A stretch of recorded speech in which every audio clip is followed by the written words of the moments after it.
Hi there, in today's demonstration I'm going to show you how to create a new course and a section for that course on the Vista Higher Learning SuperSite for our Portales Beginning Spanish textbook.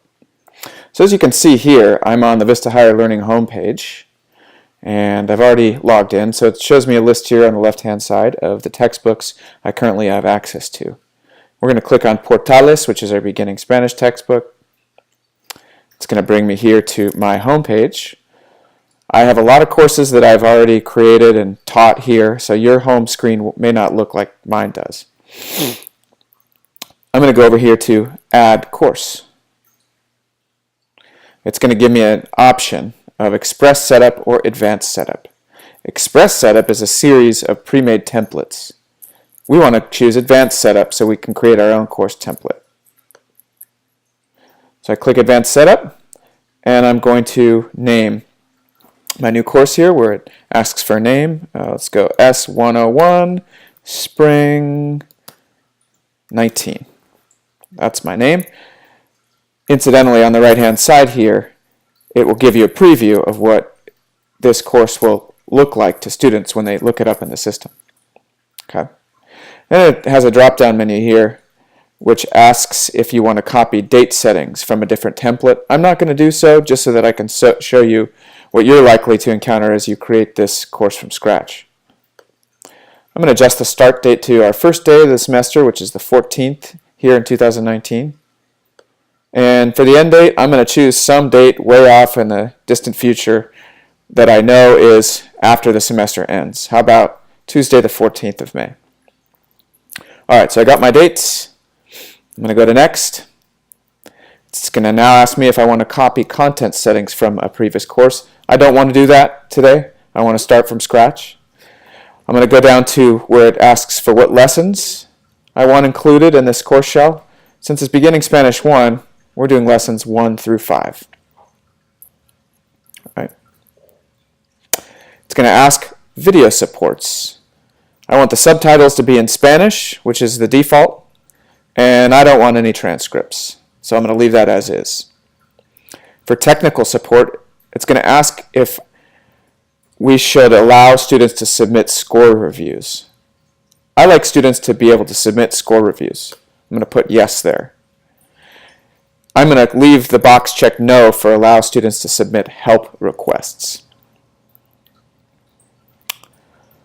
Under the chat section here, I'm just going to leave the default chat availability to students only in partner chat activities. And for visibility, I'm going to leave the box checked on yes. So let's go to the next screen. Now on this screen, I'm setting up my gradebook. I'm not going to copy any previous settings, so let's just go down here to Get Started. First thing I want to do is I want to add a category. And what I'm going to do is I'm just going to add a category called Tarea. Hit Next, and I'm going to give that category a 100% weight.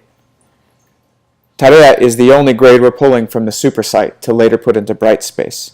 So there's really no point in creating multiple weighted categories, just one homework category. I'm going to click Next. Assignments in this category will be for a grade. I'm going to leave that box checked. And it asks for the number of lowest grades dropped. I'm going to leave that one as 0 as well. Now when it asks us about category attempts here, 2 is the default. I'm going to move this to unlimited. I'm doing this because in our hybrid course format, which we are currently employing at the University of Akron, students spend a lot of time online doing homework, and it's a very, very important part of the course and a part of their learning and where they're pulling their linguistic support from that they can use in class to communicate. And I find that it's most helpful to let students work their way through the activities as many times as they need to get them right. Keep in mind that there are a few types of activities that will not allow multiple attempts, such as true or false. For the next option, I'm going to leave accent marks will be taken into account. and I'm going to leave the box checked for provide students with enhanced feedback. Enhanced feedback will allow you to go into the SuperSite exercises in certain open-ended questions that students have to answer with complete sentences, and it'll allow you to highlight and underline and things like that. On our next option for the overdue policy, I'm going to allow students to submit overdue late assignments for credit, and I am going to make it a 50% penalty per day. Okay, so now my main homework category is set up. Now, some of you may want to go through and add another category called practice, weighted at 0%. I say this because many students over the course of the semester will request extra practice modules before tests. By creating an extra practice category with 0%, you can go back and assign more modules for students to work on that will not filter into the main Tarea gradebook and not be graded accordingly. So let's click Next. It's going to give me a summary of all the changes I made.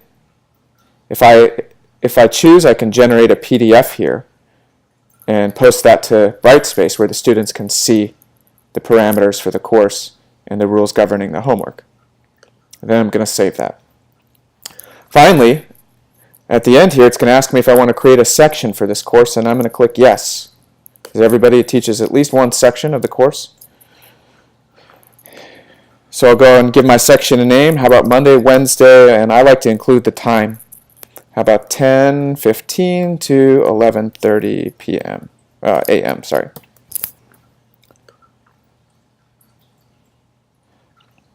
Now I'm going to skip down past this default settings and go to the due time.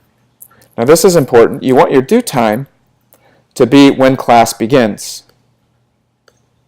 This is to say that students will have until the beginning of the next class to complete their homework. So because my class is at 10:15 in the morning, I want the due time to be 10:15. I want to verify that the time zone is correct, which it's currently on Eastern time, so don't have to do anything there. And then I'll leave the box checked for student enrollment, for allowing new students to enroll in this course section. Click Next, and it's going to ask me to choose my class days, Monday and Wednesday. I'm going to ignore this Add Holiday part, and I'm just going to go down to Save Section. Now it will ask me if I'd like to create another section. If I'm teaching two sections of the course, I create another section here. I'm not, so I'm going to click No, and then I'm going to look at my home page to make sure everything was set up correctly and I can see everything. As you can see here, here's the course and the section we've created, the course, and then underneath it, the section. Clicking here on our section is where we are going to be able to do all the assigning and access the gradebook for that section. Keep in mind that if you are teaching more than one section, you can control the parameters for both sections at once by clicking on the course rather than the nested section. So if I were teaching two sections and I wanted to change a course policy, or if I wanted to change assignments for both courses at once, I could come here and do it through the course rather than through the section. Now that's all for today. Hope this video was clear and helpful. We'll see you later.